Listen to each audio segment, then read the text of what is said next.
Oh, dang, my handle broke.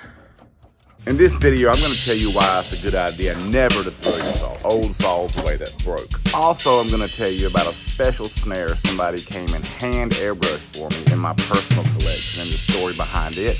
And also, we're going to go in depth. We're going to dig deep about Douglas fir wood. Coming up.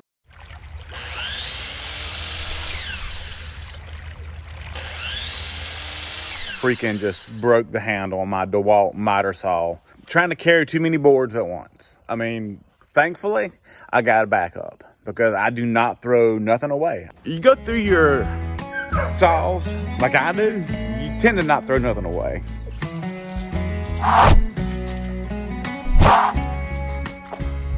I can't find it. I don't know where it's at.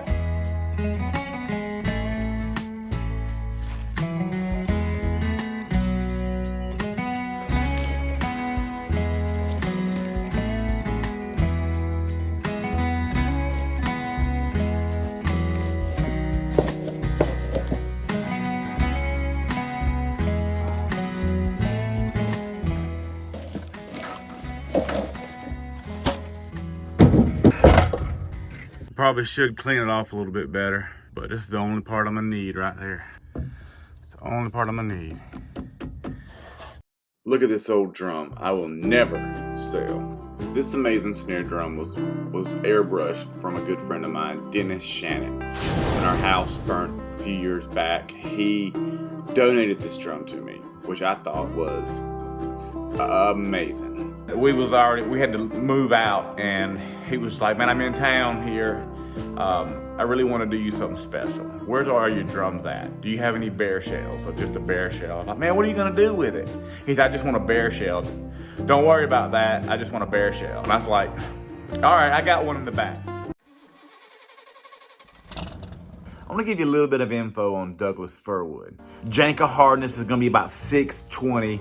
Normally, the Janka hardness is really kind of determined on how strong the wood is. And the Janka hardness is basically, they get this bearing and they push pressure on the bearing, and how far that bearing sinks into the wood determines, they measure that, and that determines how hard the wood is. Douglas fir grows normally 200 to 250 feet tall.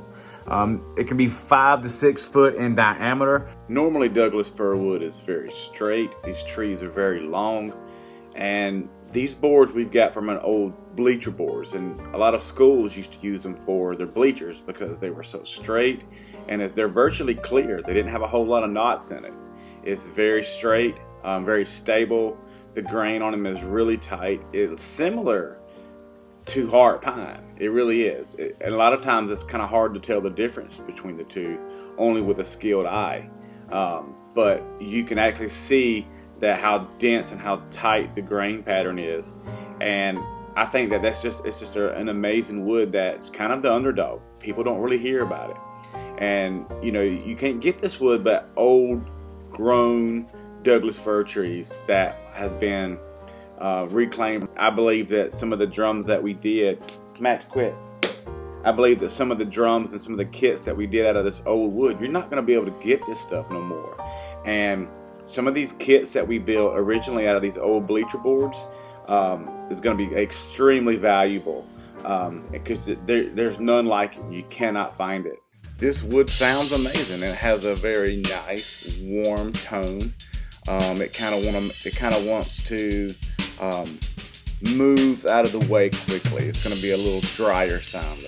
The softer wood's going to help kind of soak up some of those overtones that kind of want to naturally be produced. It just kind of dries them up a little bit. Just want to clarify, this is not like a endorsement video for DEWALT. You know, I really like DEWALT's product. I really love their miter saw. You know, their drill not so much, but their miter saw is, to me, awesome. And normally I don't throw them away, which is why I have 3 of them.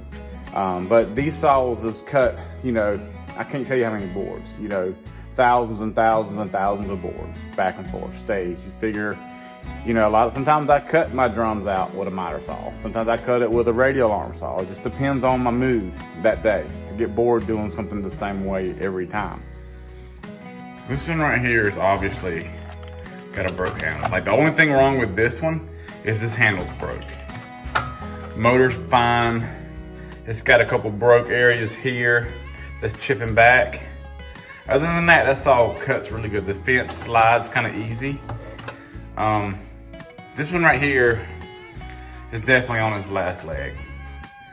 Not quite sure, but worst case scenario, I'm gonna take this handle off and put him here.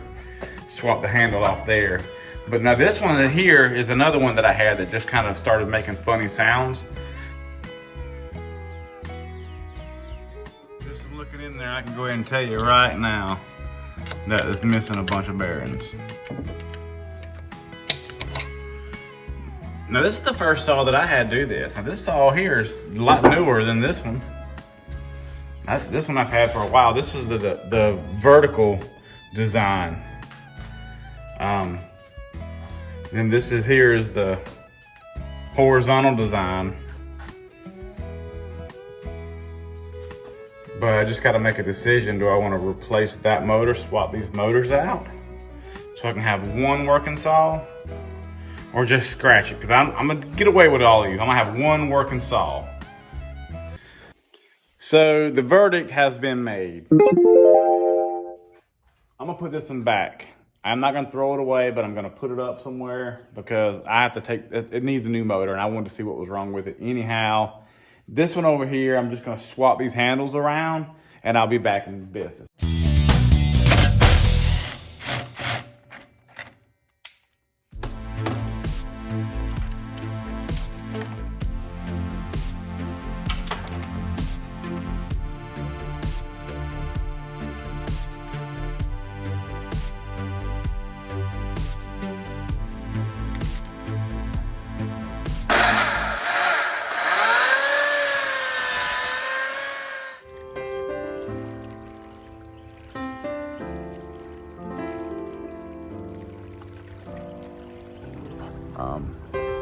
Got like a little stream in the back, and you know, sometimes this stream runs real fast and heavy, and then sometimes it's completely dried up.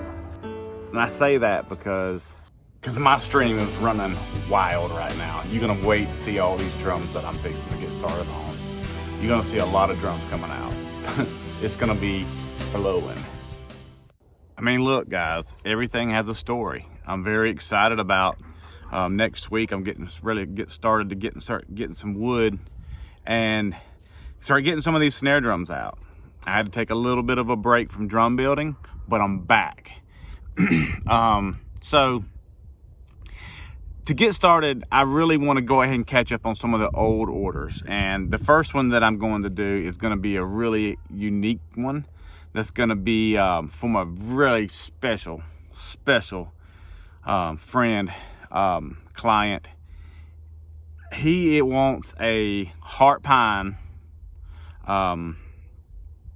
segmented snare drum that is freaking out of this world and doesn't care however I want to do it, however I feel led.